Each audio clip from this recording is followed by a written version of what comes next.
오늘 본문 우리 빌립보서 1장 우리 19절부터 20절 말씀을 중심으로 당신의 간절한 열망을 점검하라. 크리스찬으로서 내가 간절히 원하는 게 뭘까? 그것을 우리가 점검해야 됩니다. 왜냐하면 우리 이 세상에 살면서 우리는 나름대로 우상을 품고 있거든요. 우리 신앙생활을 하는 데 있어서 우리 안에 품고 있는 우상 때문에 우리 신앙생활이 잘하지 못하고 막혀버립니다. 성경 공부할 때도 그렇고 예배 드릴 때도 그렇고, 물론 그 우상에 대해서는 아마 이번 주일에 금송아지 우상에 대해서 말씀 좀 드리면서 좀 자세히 네 속에 있는 우상이 뭔가 점검하라 하는 제목으로 함께 도전받기 원하는데요. 켄달의 신작 하나님을 열망하라는 그 책에서 저자는 하나님 아닌 것에 우리 신자들이 너무 쉽게 마음을 빼앗기는 것을 향해서 간곡히 부탁합니다. 하나님께 집중하지 못하고 다른 것에 너무 쉽게 마음이 상하고 힘들어하는 그런 성도를 향해서 이렇게 도전합니다. 오늘날 교회는 하나님이 어떤 분이신지를 알려 하지는 않고 우리 하나님을 통해서 내가 어떤 이익을 얻을 것인가, 거기에 관심이 많다는 거죠. 우리가 교회에 나가고 예배드리고 또 모임을 가질 때도 그게 나한테 무슨 덕이 있지? 무슨 유익이 있지? 자꾸 우리는 플러스 요인, 그 부분에 관심이 많단 말이죠. 물론 그 자체가 잘못은 아닙니다. 그러나 신앙의 그게 목적이 아니거든요. 언젠가도 말씀을 드리곤 했지만 우리 아버지가 말이죠, 이렇게 직장에 갔다가 들어오시면서 아이들을 위해서 과자 봉지를 하나 사왔습니다. 그럼 우리 아이들이 아빠 오셨다 하면서 아빠에게 달려가야지 그냥 봉지를 마저 빼앗아서 그냥 자기 방에 들어가 버리면.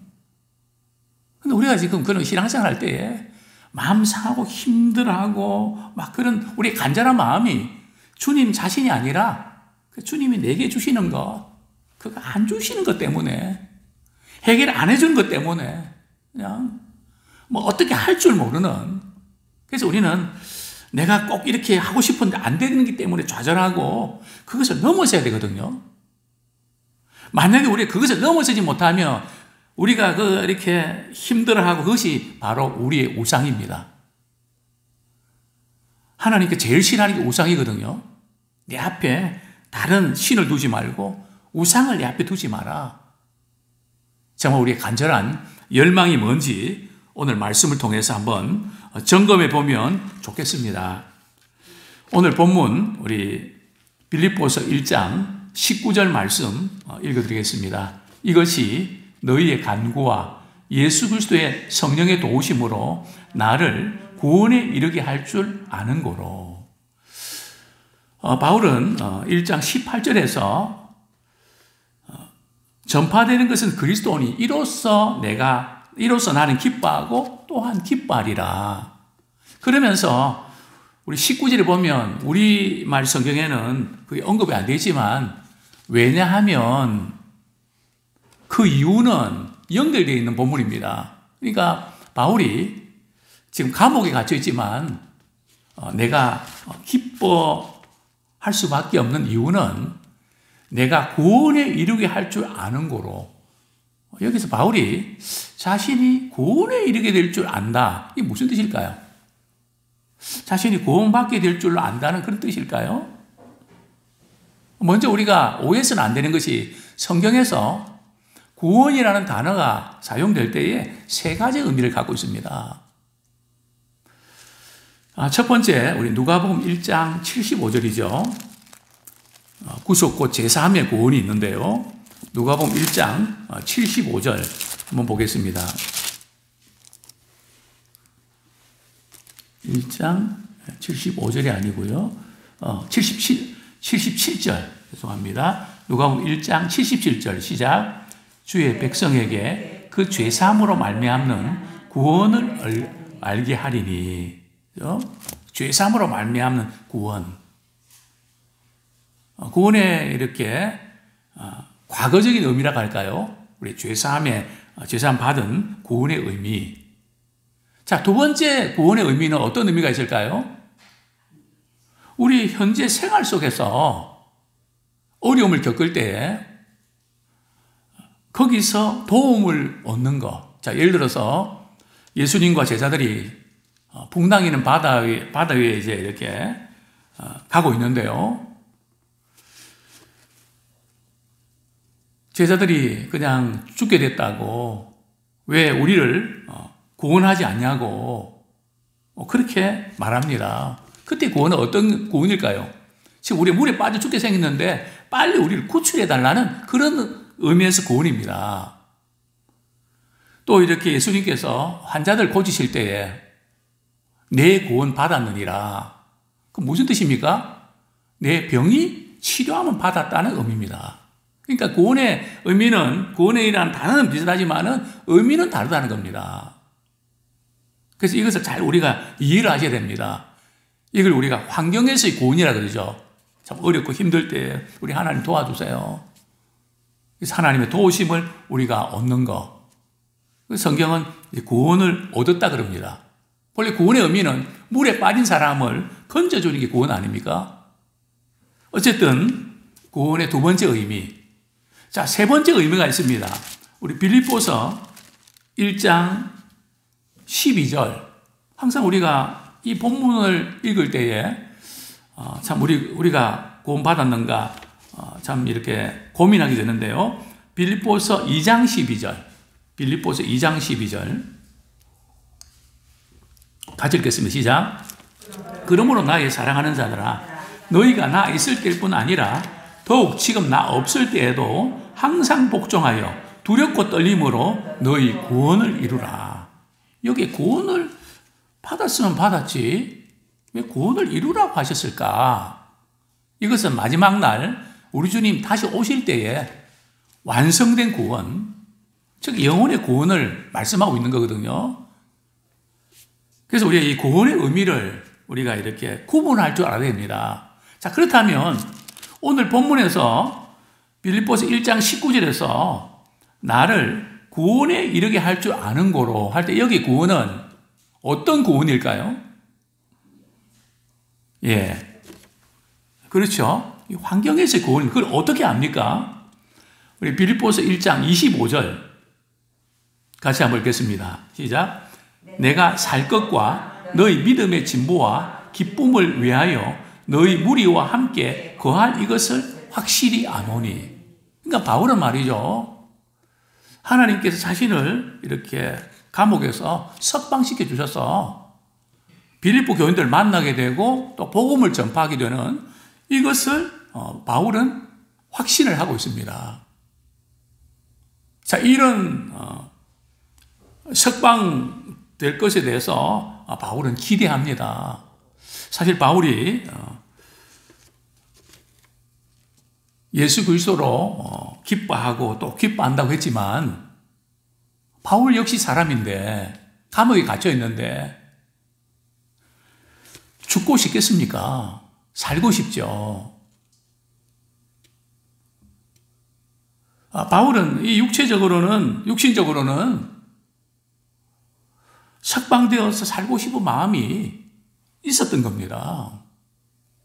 또 그것을 확신했던 겁니다. 그런데 어떻게 됐을까요?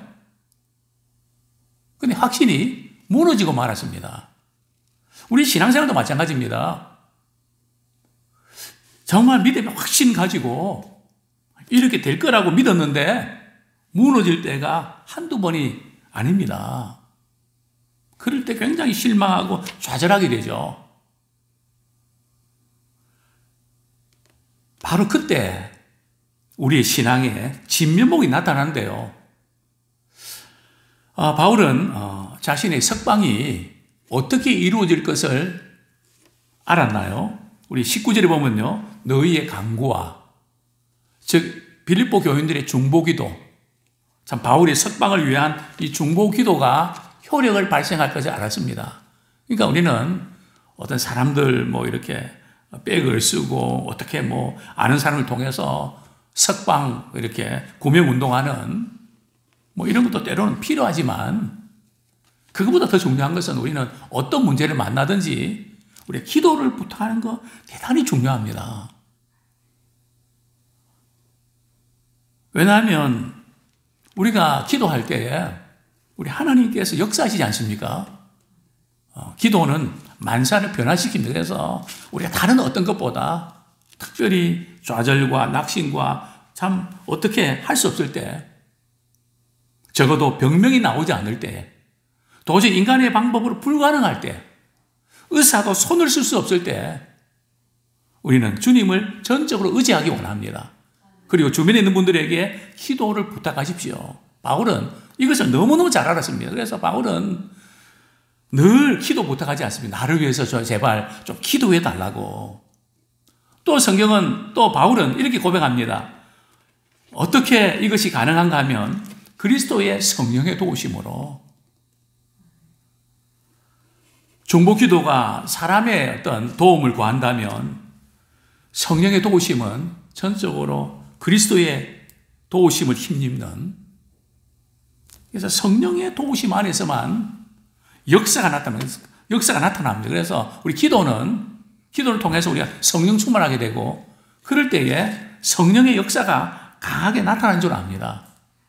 그래서 우리의 신앙생활이 기도하는 그 자체에만 우리가 의미를 둘 것이 아니고 말이죠. 예수 믿는 것은 받은 증거만도다. 저는 그 두 가지를 늘 말씀드리고 싶은데요.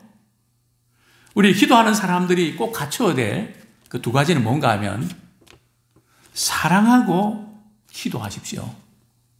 지금 삶 속에서 미워하는 것에 맡기면 안 됩니다.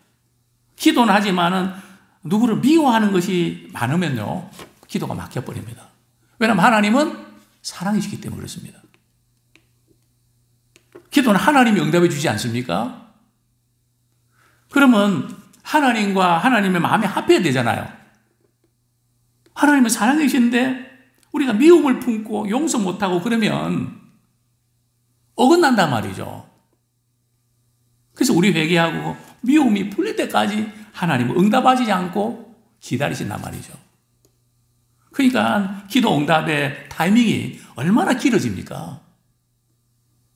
물론 우리 감정적으로 용서도 안 되고 뭐 그런 사람도 있습니다. 너무 심하게 하는 분도 있지만 말이죠. 우리는 그럴 때에 미움으로 풀려고 하지 말고 다윗처럼 시므이가 말이죠. 다윗이 피난길에 나섰을 때 흙을 던지면서 말이죠. 저주를 받을 자 피 흘린 자요, 저주 받을 자요 막 욕하거든요. 옆에 있던 장군들이 말이죠. 왕이시여 한 방에 그냥 베어버리겠습니다. 다윗이 뭐라 그럽니까? 그래 잘 생각했다 그랬습니까? 시므이가 나를 저주한 것 때문에 혹시 하나님께서 나에게 복을 주시고 하나님께서 은혜를 주실지 누가 알겠냐. 그러니까 우리가 당한 만큼 말이죠. 우리는 그것 때문에 흥분해갖고 말이죠. 막 그럴 게 아니라 오히려 주님이 은혜를 베푸시는 기회로 삼기 원합니다. 주님을 바라보고 주님 제 마음을 아시죠? 주님 말씀하셔서 기도하고 인내하면서 나갑니다. 주님 나를 붙잡아 주십시오. 그럴 때 역사가 나타나는 겁니다. 이 성령의 도우심. 자, 20절 말씀 같이 한번 읽겠습니다. 시작. 나의 간절한 기대와 소망을 따라 아무 일에든지 부끄러워하지 아니하고 지금도 전과 같이 온전히 담대하여 살든지 죽든지 내 몸에서 그리스도가 존귀하게 되려 하나니.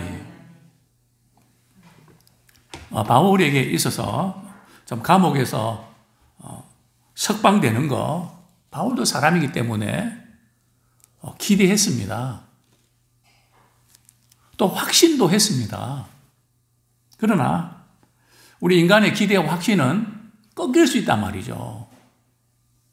그래서 바울은 비록 그것이 꺾인다 할지라도 나는 부끄럽지 않다는 거죠.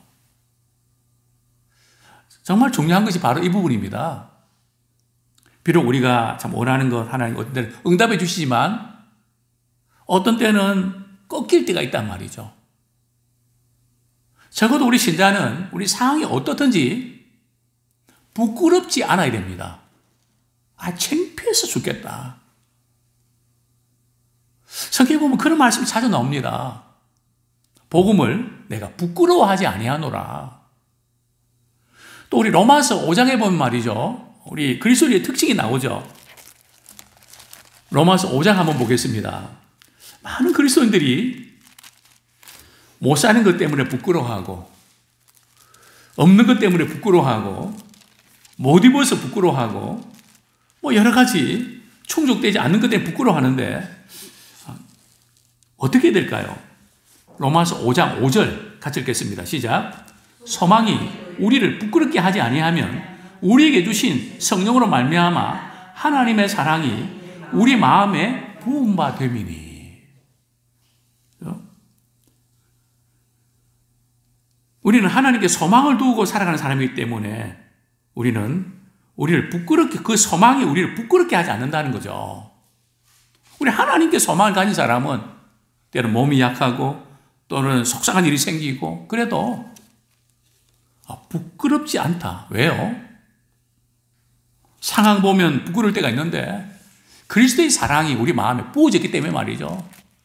우리 하나님이 우리를 사랑하시고 그리스도께서 우리에게 생명 주시면서까지 사랑하셨기 때문에 그 사랑을 받고 있는데 태초부터 지금까지 그 하나님의 사랑이 우리를 향하고 있는데 그 사랑을 기억하면서 때로는 돈이 떨어지고 때로는 비참한 것처럼 보여도 저도 목회자라고 해서 이렇게 설교를 하면서 부끄럽지 않다 그러지만 부끄러움을 느낄 때도 종종 있습니다.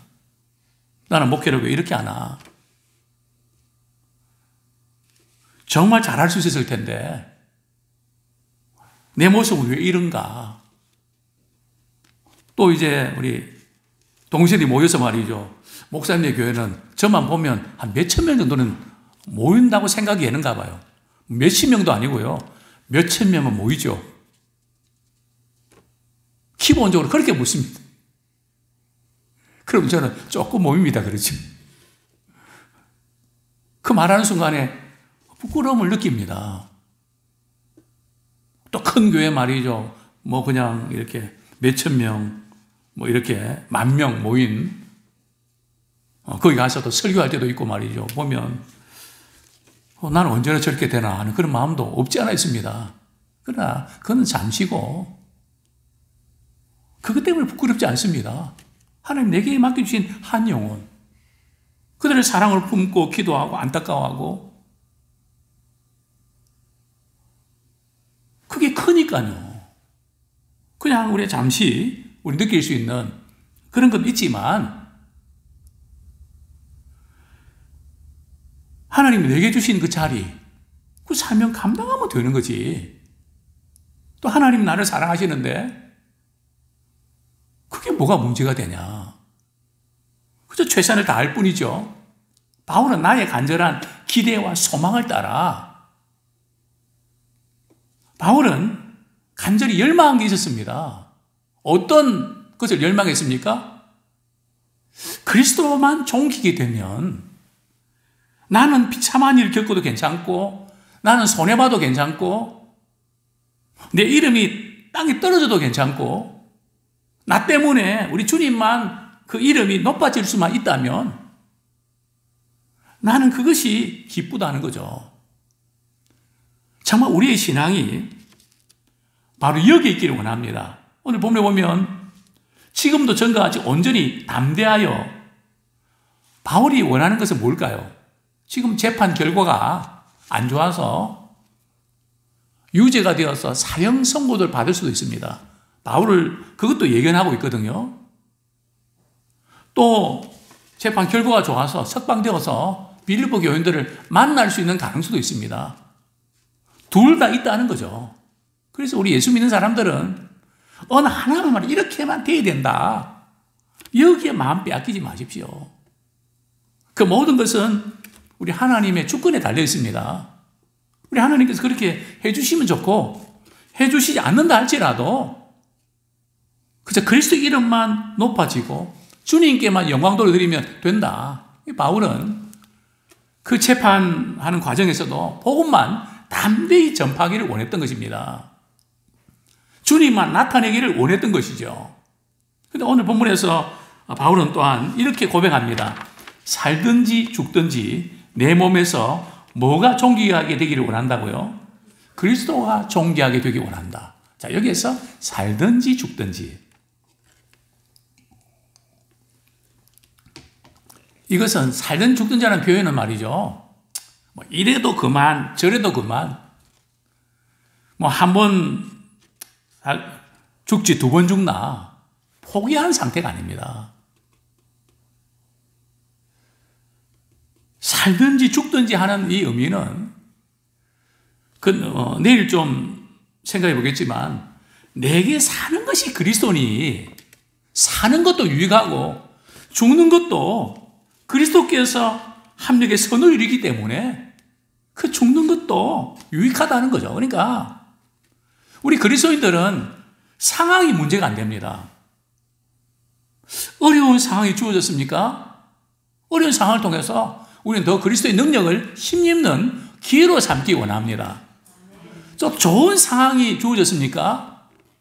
그리스도의 사랑을 나타내는 기회로 삼기 원합니다. 그러니까 우리는 이것 안 된다, 또 저것 꼭 돼야 된다, 강박관념. 거기에 사로잡히시면 안 됩니다. 그죠? 그래서 이렇게 안 돼도 사람들이 알아주지 않아도 주님이 갚아주실 거니까. 또 사람들이 알아주면 내가 뭔데 이런 나를 알아주는가. 그저 감사할 뿐이고. 그저 우리는 제로 베이스. 근데 기대를 하지 마십시오. 바울은 지금 간절한 기대가 말이죠. 자기 자신이 뭐가 돼야 된다는 그런 기대가 아니고요. 자기 자신에게 기대를 거는 게 아니라 오직 그리스도를 존귀케 하는 데 기대를 걸고 있습니다. 우리의 기대는 어디 있습니까? 그래서 우리는 어떤 상황 속에서도 간절한 기대와 소망이 바로 그리스도를 존귀케 하는 주 예수보다도 귀한 것은 없네. 우리는 주님을 통해서 내가 높아지는, 내가 인정받기를 원하는, 그게 얼마나 허망한 것인지, 얼마나 어리석은 것인지 우리는 깨닫게 됩니다. 주님은 우리에게 묻습니다. 너 나 때문에 부끄럽니? 살아가는 자체가 돈이 없다고 부끄럽니? 창피하니? 너는 뭐 때문에 창피하니? 사실 우리 예수 믿는 사람들은 돈이 없고 뭐가 일하는 게 잘 안 되고 몸이 아프고 그래서 창피한 게 아니고요. 우리는 죄 짓는 것이 창피한 겁니다. 또 우리에게 정말 이렇게 귀한 것은 말이죠. 예수님 높이는 거. 우리를 통해서 그저 그분만 높아지면 우리는 끝나는 겁니다. 그럴 때 하나님께서 우리의 삶 속에서 많은 것들을 보장해 주십니다. 우리가 붙잡고 거기에 매달리면요. 이거 안 된다고 막 그렇게 신경 쓰면 혈압 올라가죠. 또 주위에 있는 사람들 많이 잃게 되죠. 더 이상 이제는 내가 이렇게 하면 이렇게 되어야 된다고 하는 거기서 자유함 얻기 원합니다. 그것이 바로 우리의 우상입니다. 인정받는 것도 우상입니다. 포기하라는 말이 아니고요. 체념하라는 말이 아니고 우리는 사는 건 사는 것대로 우리는 주님 앞에서 우리 맡긴 사명이기 때문에 우리가 사명을 감당해야 되고요. 비록 주님이 나를 불러간다 할지라도 주님의 이름을 높이는 그 일에 우리 아름답게 쓰임받기 원합니다. 그래서 우리 자신에게서 자유함 누리고 우리 주님께 붙잡힌 바 되기를 축원합니다.